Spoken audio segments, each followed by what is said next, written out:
everybody, today we are going to be continuing Diary of Wimpy Kid Dog Days. We're going to be going to page 100, okay?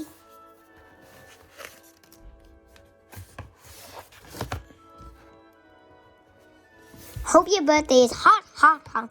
Then we scanned out in our Rowley's computer and posted of our heads into the bodies from the card. After that, we got some clip art of lawn tools and put it all together. Then we printed it out and had to say, look great, VIP lawn service. I did some math and I figured out it would cost at least a couple $100 in color ink, cardi rigs, and paper to make enough flyers for the whole neighborhood. So we asked Rowley's dad if we could go to the store and get us something. Mr. Jefferson didn't go for it. In fact, he told us he couldn't use his computer or print out more copies of our flyer. I was a little surprised because Mr. Jefferson wanted him to pay him back. He sure wasn't making it easy. What we could really do was take one of our flyer and get it out of his office. Then me and Rowley went around from house to house, showing everybody a flyer and telling them about the VIP launcher. After we hit a few house, we realized it would be a lot easier to just ask the next person we spoke with to pass the flyer along, so me and Rowley wouldn't do all that work. Now all we had to do is sit back and wait for the phone calls to start. Me and Rowley waiting around all day, but we didn't get any calls. I was starting to wonder if we should try to call with more muscular guys for the next ride. Then about 11 o'clock this morning, we got a call from Miss Canfield, who lives on Grandma Street. She said her lawn needed mowing, but she wanted to check over it freshened before she hired us. I used to do lawn work for Grandma, so I called her up and asked if she could call Mr. Canfield and tell her what good worker I am. Well, I must have called Grandma on a bad day because she really lit into me. Then she said I left peels and leaves in long lots, and now there were patches of dead grass all over. Yeah. Then she asked me when I was going to come over, and then she asked me when I was going to come over and finish the job. That was not really the kind of response I was looking for. I told Grandma that we were all going to talk about paying jobs at the moment, but we could get back to her later in the summer. Then I called Mrs. Canfield and did my best information of Grandma. I guess I'm lucky my voice hasn't changed. The VIP lawn service does excellent work and catered every lawn I need. Believe it or not, Mr. Canfield bought it. She thanked Grandma for the reference and hung up. Then she called back a few minutes later, and I answered my regular voice. Mr. Canfield said she'd hired us, and she would come over to her house to get started. But it's kind of far from my house to Mr. Canfield's, so I asked if she could to get us. She doesn't seem really happy that we didn't have our own transportation, but she said she was willing to pick her up if we could be ready at noon. Mr. Canfield came to our house by 12 o'clock in her son's pickup truck, and she asked where our lawnmower or equipment was. I said we didn't actually have any equipment, but that my grandma keeps her side door unlocked and might be able to sneak in and borrow her mower for a few hours. I guess Mr. Canfield might have been pretty desperate to get her lawn mowed because she went along with my plan. Mind if I change the radio station? Luckily, Grandma wasn't home, so it was easy to get the mower out of her house. We rolled it over to Mr. Canfield's, and then we were ready to get to work. That's when me and Rowley realized neither one had actually operated a lawnmower before, so the two of us poked around while things had to figure out how to get the thing started. I picked up the owner's manual for the mower while we are at it. I tried to read it, but the instructions were written in Spanish. I got the feeling that the bits and pieces I could understand in operating a lawn mower was a lot more dangerous than I originally thought. I told Rowley that he could have the first crack at the lawn mowing and that I would sit in the shade and start working on our business plan. Riley didn't like that idea at all. He said she was a partnership and everything. And everything that had to be 50-50. I was pretty surprised by this because I'm the one who came up with this idea for the lawn service in the first place. So I was more like the owner than a partner. I told Riley we needed someone to do the grunt work and someone to handle this money so it didn't get all sweaty.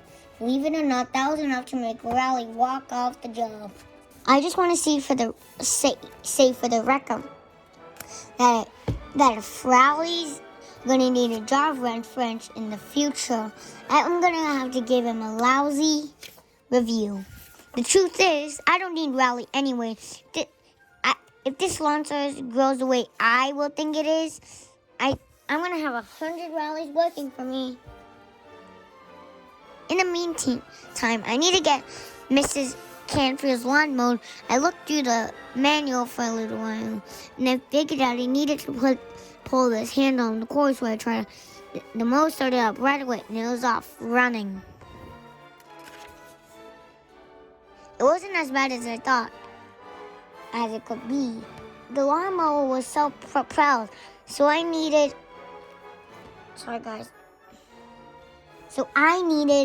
to walk behind it and steer every once in a while. Then I started to notice that there was piles of dog poop everywhere. And steering it around was not an easy thing to do with this self-propelled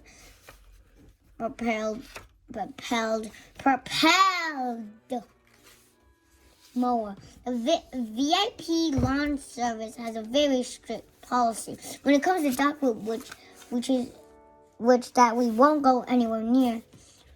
So from point on, I saw anything that looked suspicious, I would mow a 10-foot circle around it just to see. The job actually went a lot faster after that because I had done a lot less lawn to cover. After I was done, I went to the front door to collect my money. The final bill was $30, which $20 for the lawn plus $10.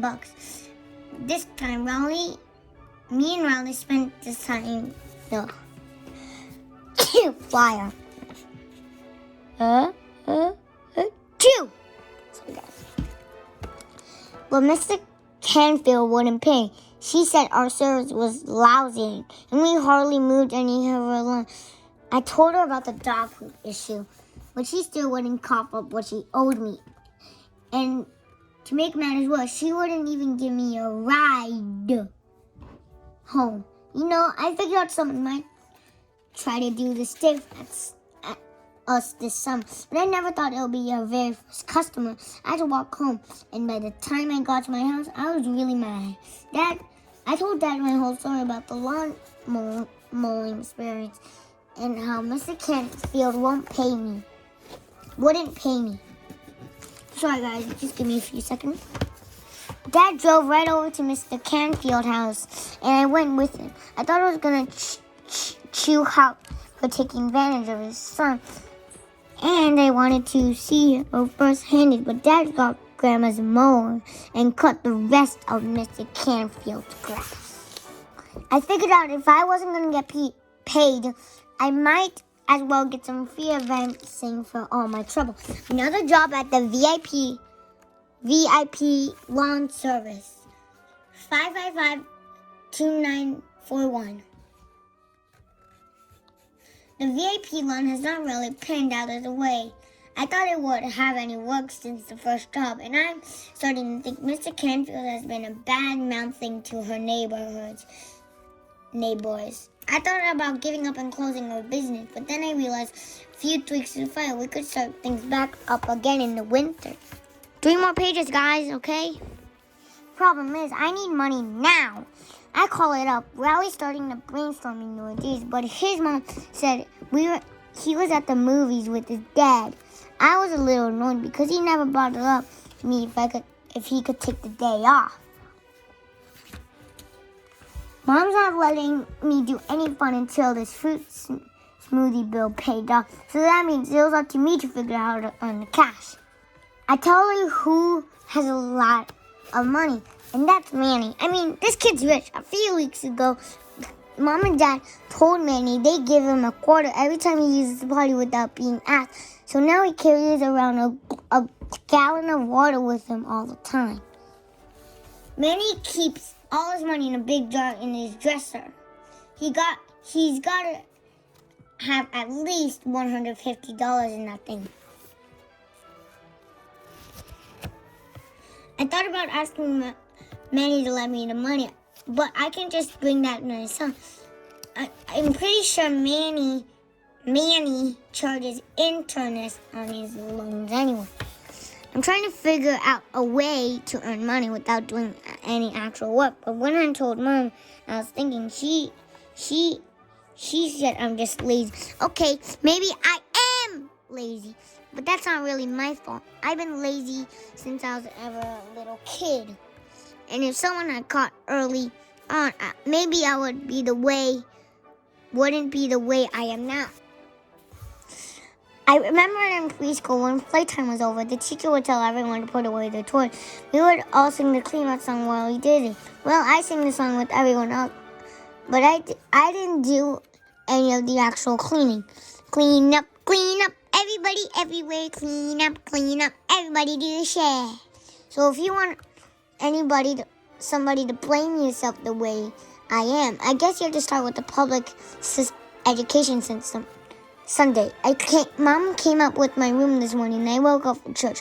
I was glad to go because I knew I was going to have a turn to go higher power with the fruits meeting bill payoff. Whenever Grandma needs anything, she's praising and she gets it right away. Dear Lord. And I think she has a direct pipeline to God or something. Dear Lord, please let me find my Dollar Saviors coupon box. Okay, guys, that's going to be it for the video. I know it was short, but what the time? Anyways, peace. Peace! Goodbye, peace.